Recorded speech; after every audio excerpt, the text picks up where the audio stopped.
Yan mga master, update tayo. OT na naman. Yan, 5:29. Yan o. Dito ako sa second floor, tapos na yung ground floor. Pakita ko sa inyo mamaya. Ito yung mga master. Bali, ito yung ano natin kasi dalawahan yung abang natin mga master kasi naka multi-point tayo na heater yung gagamitin natin dito mga master, no. Yan, kasi ito yung klase na ano yung gagamitin ni ma'am. Yan, may hot and cold. Ito rin yung abang natin. Yan, dito ko nilagay sa ilalim ng ano, lavatory, lababo. Yun, kasi walang layang ibang access.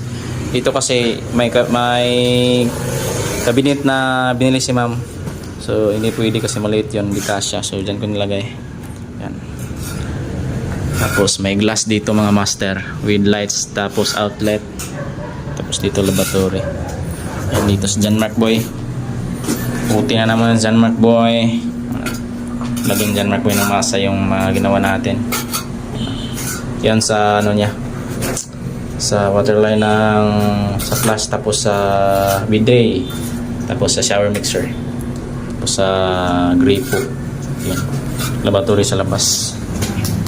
Yan mga master yung gawa natin. Yan, PPR yung gamit natin mga master ngayon. Yan. So, punta tayo sa baba.